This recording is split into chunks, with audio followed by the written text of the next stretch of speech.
এখনো নিশ্চিত নই, কিন্তু আমরা এইটুকু নিশ্চিত যে এখানে অভ্যুত্থানের যারা সামনের সারির নেতৃত্ব ছিল, যাদের নেতৃত্বে সন্ত্রাসীদের খুনিদের পতন হয়েছে, তাদেরকে হত্যা করার উদ্দেশ্যে হামলা করা হয়েছে।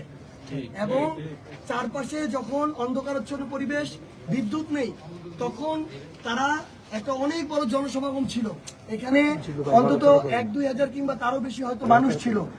পিছন থেকে তারা তাদের জায়গা থেকে এই হামলাটা সর্বোচ্চ ভাবে যখন করেছে, মঞ্চের কাছাকাছি এসেছে, আপনারাও দেখেছেন।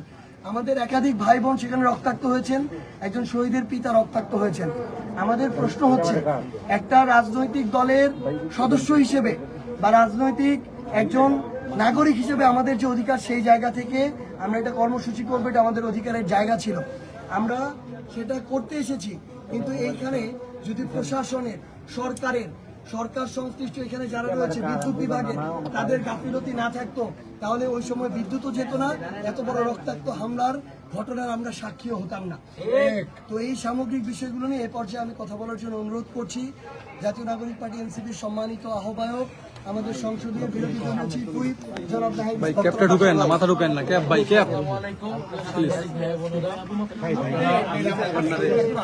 প্রেক্ষাপট ইতিমধ্যেই জানেন, সাভারে আমাদের পদযাত্রায় জনভাবে বোমা হামলা হয়েছে পরিকল্পিতভাবে, এবং আমরা মনে করি হত্যার উদ্দেশ্যেই এই ধরনের হামলাগুলো হয়েছে। এবং আমরা থানায় এসেছি, থানার দায়িত্ব ছিল এখানকার একটা রাজনৈতিক কর্মসূচিকে সম্পূর্ণভাবে নিরাপত্তা দেওয়া।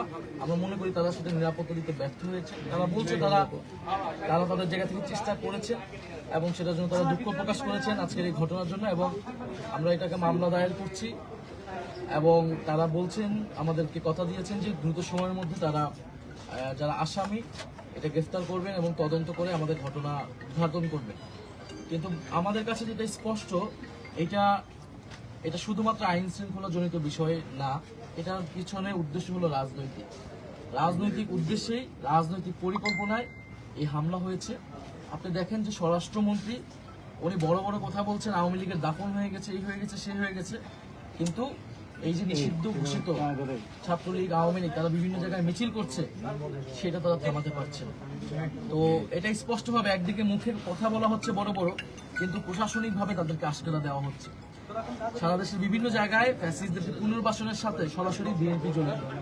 তারা বিভিন্ন জায়গায় 5ই আগস্টের পরে মামলা বাণিজ্য করেছে, মামলা দিয়েছে, সেই মামলার ভয় দেখিয়ে তাদেরকে এক ধরনের ব্ল্যাকমেইল করেছে, তাদের ভোট নিয়েছে, তাদের থেকে টাকা পয়সা নিয়েছে এবং তাদেরকে এখন সন্ত্রাসী কার্যক্রম করাচ্ছে। ফলে এখানকার যে স্থানীয় এমপি, আমরা মনে করি এটা তারও দায়, এবং তার এখানে সংশ্লিষ্টতা আছে কিনা এটাও খতিয়ে দেখতে হবে। এবং সেইটা আসলে এই সাভার মডেল পুলিশ থানা মডেল পুলিশ কতটুকু পারবে এটা আমরা নিশ্চিত নই। আমরা জনগণের কাছে এটা বলে গেলাম, আমরা আমাদের আনুষ্ঠানিক যে কার্যক্রম, আইনি কার্যক্রম, আমরা সেটা এখানে করলাম, কিন্তু আমাদের রাজনৈতিক প্রতিরোধ এটার বিরুদ্ধে থাকবে। ফ্যাসিস্টদেরকে যারাই পুনর্বাসিত করবে, প্রশ্রয় দিবে, বা সন্ত্রাসীদের এই ধরনের বোমাবাজির রাজনীতি, তাদের বিরুদ্ধে অবশ্যই জনগণ প্রতিরোধ করবে এবং এনসিপি সেটাকে সংগঠিত করবে। এই সাভারে আপনারা জানেন প্রচুর ছেলে মেয়ে আহত হয়েছিল জুলাই গণঅভ্যুত্থানে। আজকে একজন শহীদের বাবা কিন্তু আহত হয়েছেন আমাদের এখানে কর্মসূচিতে এসে।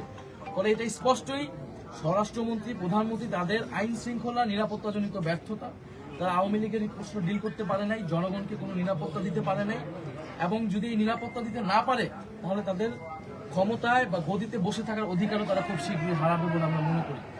ফলে আমরা দ্রুত সময়ের মধ্যে এটার বিচার চাই, কারাই হামলা সাথে জড়িত ছিল, সে যেই হোক না কেন, এটার সঠিক তথ্য সামনে আসতে হবে এবং তার বিচার নিশ্চিত করতে হবে। আর যদি তার বিচার নিশ্চিত না হয়, ওসমান হাদি হত্যা হয়েছে, বিভিন্ন জায়গায় জুলাই যোদ্ধাদের উপর আক্রমণ হচ্ছে, শুধু জুলাই যোদ্ধা না, যে কোনো নাগরিকের উপরেই কিন্তু হামলা হতে পারে, ধর্ষণ হচ্ছে। মানুষের নিরাপত্তা যদি নিশ্চিত না হয়, মানুষের সরকার অলরেডি জনগণের আস্থা কিন্তু অর্জন করতে ব্যর্থ হয়েছে গণভোটের রায় তারা বাস্তবায়ন না করার মধ্য দিয়ে।